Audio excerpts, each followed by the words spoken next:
Friends, എല്ലാവർക്കും പുതിയൊരു വീഡിയോയിലേക്ക് സ്വാഗതം. ഇന്ന് നമ്മൾ തയ്യാറാക്കാൻ പോകുന്നത് മുന്തിരി വൈനാണ്. ക്രിസ്മസ് ഒക്കെ അടുത്ത് വരുവാണല്ലോ, അപ്പൊ കേക്കിന്റെ കൂടത്തിൽ കഴിക്കാനായിട്ട് വൈനും തീർച്ചയായിട്ടും നമുക്ക് വേണമല്ലോ. അപ്പൊ നമുക്കൊരു ഹോം മെയ്ഡ് മുന്തിരി വൈൻ തയ്യാറാക്കാം. ഇത് നമ്മൾ നേരത്തെ തയ്യാറാക്കി വെച്ചിട്ടുള്ള വൈനാണ്. ഇതിന്റെ ഈ ബോട്ടിൽ ഡെക്കറേഷനും അതുപോലെ തന്നെ ഇതിനുള്ളിലെ വൈൻ്റെ പ്രിപ്പറേഷനും എല്ലാം ഷിബിൻ ചേട്ടൻ ചെയ്തിട്ടുള്ളതാണ്. അപ്പൊ നമുക്കിത് അവസാനം നമുക്ക് ടേസ്റ്റ് ചെയ്ത് നോക്കാം. അപ്പോൾ വൈൻ എങ്ങനെയാണ് ഉണ്ടാക്കുന്നതെന്ന് കാണാനായിട്ട് നമുക്ക് വീഡിയോയിലോട്ട് പോകാം. വൈൻ ഉണ്ടാക്കുന്നതിന് വേണ്ടിയിട്ട് 3 കിലോ മുന്തിരിയാണ് കേട്ടോ ഞാനിവിടെ എടുത്തിരിക്കുന്നത്. അപ്പോൾ കറുത്ത മുന്തിരിയാണ് നമ്മൾ വൈൻ ഉണ്ടാക്കുന്നതിന് വേണ്ടിയിട്ട് ഉപയോഗിക്കുന്നത്. സാധാരണയായിട്ട് ഈ ഒരു ടൈപ്പ് മുന്തിരി വെച്ചിട്ട് തന്നെയാണ് എല്ലാവരും തന്നെ വൈൻ ഉണ്ടാക്കുന്നത്. ഇത് ഉപയോഗിക്കുന്നതാണ് കൂടുതലും നല്ലത്. അപ്പോൾ 3 കിലോ മുന്തിരിയാണ് എടുത്തിരിക്കുന്നത്. ഇത് ഒരു 1/4 മണിക്കൂറോളം ഉപ്പ് വെള്ളത്തിലൊക്കെ കുതിർത്തിട്ടതിന് ശേഷം കഴുകി വൃത്തിയാക്കി എടുത്തിട്ടുള്ളതാണ്. മുന്തിരി കഴുകി വാരിയതിനു ശേഷം ഇതിലെ വെള്ളത്തിന്റെ അംശം മാക്സിമം മാറ്റണം. ഏറ്റവും നല്ലത് ഒരു കോട്ടൺ തുണി കൊണ്ട് അത് തുടച്ചു കളയുക എന്നുള്ളതാണ്. അതിനുശേഷം മാത്രം വൈൻ ഇടാനായിട്ട് ശ്രദ്ധിക്കുക. ഇനി നമുക്ക് ഈ മുന്തിരിയൊക്കെ ഈ ഒരു ഭരണിയിലോട്ട് ഇട്ട് കൊടുക്കണം. അപ്പൊ ഈ ഒരു ഭരണി എന്ന് പറയുന്നത് നന്നായിട്ട് കഴുകി വെയിലത്ത് വെച്ച് ഉണക്കി എടുത്തിട്ടുള്ള ഭരണിയാണ്. ഇതുപോലത്തെ ഉള്ള ഭരണിയിലാണ് നമുക്ക് വൈൻ കെട്ടി വെക്കേണ്ടത് കേട്ടോ. അല്ലെന്നുണ്ടെങ്കിൽ ഇതില്ലെങ്കിൽ ഗ്ലാസിന്റെ ജാറുകൾ എടുക്കാം, പക്ഷെ പ്ലാസ്റ്റിക് ബോട്ടിൽസ് ഒരിക്കലും എടുക്കാനായിട്ട് പാടില്ല. അപ്പൊ നമുക്ക് ഇനി ഇതിനകത്തോട്ട് കുറേശ്ശെയായിട്ട് മുന്തിരി ഇട്ട് കൊടുക്കാം. എന്നിട്ട് ഞാൻ ഇതിൽ തന്നെ ഇട്ട് ഇതൊന്ന് കൈ വെച്ചിട്ട് നന്നായിട്ട് ഇതൊന്ന് ഉടച്ചു കൊടുക്കുന്നുണ്ട് കേട്ടോ. നിങ്ങൾക്ക് ഇങ്ങനെ അല്ലാന്നുണ്ടെങ്കിൽ ഒരു തവിയോ അങ്ങനെ എന്തെങ്കിലും വെച്ചിട്ട് ഉടച്ചതിന് ശേഷമാണെന്നുണ്ടെങ്കിലും ഇതിലോട്ട് ഇടാവുന്നതാണ്. അപ്പൊ ഞാനിപ്പം ഇതിലോട്ട് ഇട്ടതിന് ശേഷം കൈ വെച്ചിട്ട് തന്നെയാണ് ഉടച്ചു കൊടുക്കുന്നത്.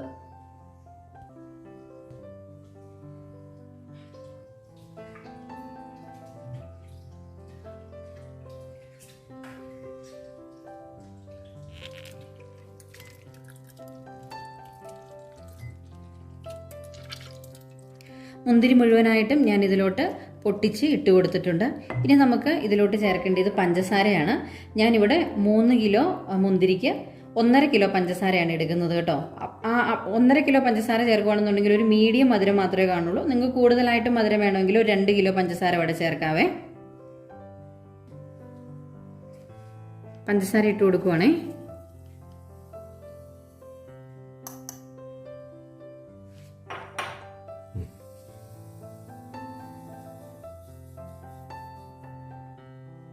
മുഴുവൻ പഞ്ചസാര ഞാനിപ്പോൾ ഇട്ട് കൊടുത്തിട്ടുണ്ട്. 1.5 കിലോ പഞ്ചസാര ഞാൻ ഇട്ട് കൊടുത്തിട്ടുണ്ട്.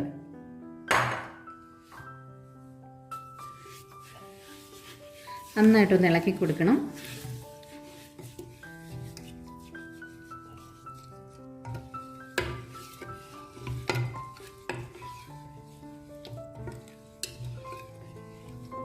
ഇത് ഇളക്കി കൊടുക്കുമ്പോൾ ഇതുപോലൊരു തടിയുടെ തവിയോ അല്ലെന്നുണ്ടെങ്കിൽ വീട്ടിൽ ചിരട്ടയുടെ തവി ഉണ്ടെന്നുണ്ടെങ്കിൽ ആ ചിരട്ട തവിയൊക്കെ ഉപയോഗിച്ചിട്ട് മാത്രം ഇളക്കി കൊടുക്കുക കേട്ടോ. ഞാൻ ചേർക്കുന്നത് ഗോതമ്പാണ് കേട്ടോ. ഇത് നന്നായിട്ട് കഴുകി വാരിയതിന് ശേഷം ഉണക്കിയെടുത്തിട്ടുള്ള ഗോതമ്പാണ് ചേർക്കുന്നത്. 2 പിടി ഗോതമ്പാണ് ഞാൻ ഈ ഒരു 3 കിലോ ഗ്രേപ്സിലോട്ട് ചേർത്ത് കൊടുക്കുന്നത്. അപ്പോൾ ഗോതമ്പൊക്കെ ചേർക്കുമ്പോൾ വൈനിന് കുറച്ച് വീര്യം കൂടുതലായിട്ട് കിട്ടും കേട്ടോ. അപ്പോൾ അങ്ങനെ വേണമെന്നുള്ളവർ ഇത് ചേർക്കുക.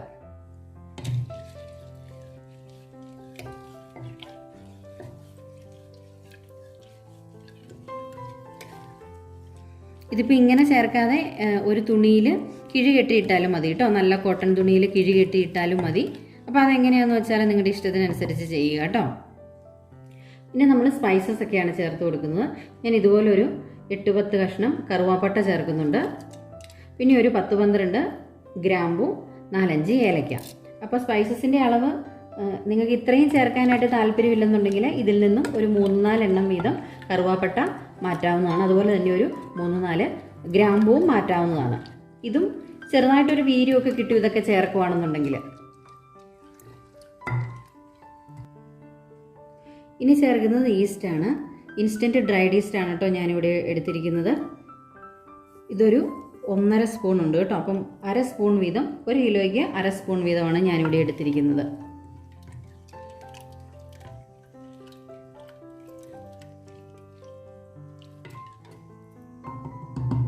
ഇപ്പം നമ്മൾ എല്ലാം ഇളക്കി യോജിപ്പിച്ചിട്ടുണ്ട്. ഇനി നമുക്ക് ഇതിലോട്ട് ചേർക്കേണ്ടത് ഇത് വെള്ളമാണ്.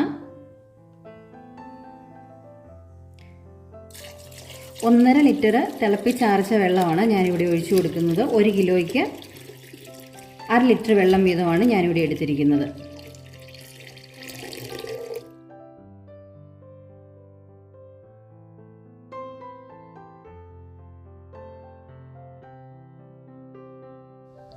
ഇതിലോട്ട് ചേർക്കാനുള്ള എല്ലാ ചേരുവകളും നമ്മൾ ചേർത്ത് കഴിഞ്ഞിട്ടുണ്ട്. ഇനി ഇത് നല്ലൊരു കോട്ടൺ തുണി കൊണ്ട് മൂടി കെട്ടി വയ്ക്കുക എന്നുള്ളതാണ് നമ്മൾ അടുത്തത് ചെയ്യുന്നത്. വൈൻ ഇടുന്ന ഈ ദിവസം നമ്മളിതെല്ലാം കൂടി നന്നായിട്ടൊന്ന് മിക്സ് ചെയ്ത് കൊടുക്കുന്നില്ലേ, ഇതുപോലെ തന്നെ എല്ലാ ദിവസവും നമ്മൾ ഇളക്കി കൊടുക്കണം. സാധാരണയായിട്ട് ഞാൻ ഇളക്കുന്നത് എപ്പോഴാണോ വൈൻ കെട്ടിവെച്ചത് ആ ഒരു സമയത്ത് തന്നെയാണ് എല്ലാ ദിവസവും ഇളക്കുന്നത്. ഇതങ്ങ് മൂടിയതിന് ശേഷം ഈ ഭരണിയുടെ അടപ്പ് വെച്ച് കൊടുക്കാം. ഇനി നമുക്ക് ഇതിൻ്റെ വക്ക് ഒന്ന് കെട്ടിവെക്കണം.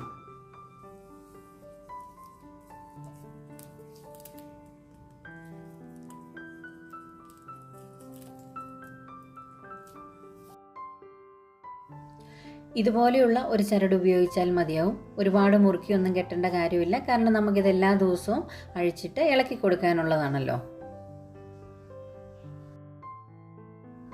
ഇത്രയും ചെയ്ത് കഴിഞ്ഞാൽ നമുക്ക് ഈ ഭരണി സേഫ് ആയിട്ടുള്ള ഒരു സ്ഥലത്തോട്ട് മാറ്റി വെക്കണം. നല്ല വായുസഞ്ചാരമൊക്കെ ഉള്ള ഒരു റൂമിൽ വേണം ഇത് വെച്ച് കൊടുക്കാനായിട്ട്. സ്റ്റോറിലൊക്കെ സ്ഥലം ഉണ്ടെന്നുണ്ടെങ്കിൽ അവിടെ വെക്കാവുന്നതാണ്. അതിനുശേഷം ഇതെല്ലാ ദിവസവും രാത്രിയിൽ നന്നായിട്ട് ഇളക്കി കൊടുക്കുക. 21ാമത്തെ ദിവസം ഇതൊരു അരിപ്പയിലൂടെയോ അല്ലെന്നുണ്ടെങ്കിൽ ഒരു വൃത്തിയുള്ള കോട്ടൺ തുണിയിലൂടെയോ അരിച്ച് എടുത്തതിന് ശേഷം ഇത് ഉപയോഗിക്കാവുന്നതാണ്. ആ ഭാഗം നമുക്ക് ഇത് ഞാൻ എടുക്കുന്ന സമയത്ത് കാണിച്ചു തരാം. ഞാൻ ആദ്യമേ പറഞ്ഞ പോലെ തന്നെ നേരത്തെ ഉണ്ടാക്കി വെച്ചിരിക്കുന്ന വൈനാണ് ഇപ്പോൾ ഇവർ ഗ്ലാസ്സിലോട്ട് ഒഴിക്കുന്നത്. ഇവിടെ ഇങ്ങനെ ഇടയ്ക്കിടയ്ക്ക് വൈനൊക്കെ ഉണ്ടാക്കുന്നതാണ്. ഞങ്ങൾക്ക് എല്ലാവർക്കും വൈൻ കുടിക്കാനായിട്ട് ഇഷ്ടവുമാണ്.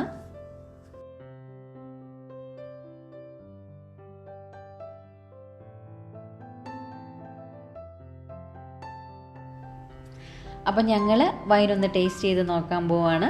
തൊട്ടു മുമ്പ് ചെയ്ത അതേ മെത്തേഡിൽ തന്നെയാണ് ഈ വൈനും നമ്മൾ തയ്യാറാക്കി എടുത്തിരിക്കുന്നത്. അപ്പോൾ എല്ലാവർക്കും ക്രിസ്മസിൻ്റെ ആശംസകളൊക്കെ നേരത്തെ തന്നെ നേരുന്നു. Merry Christmas in advance. പുതിയൊരു വീഡിയോയുമായി നമുക്ക് വീണ്ടും കാണാം.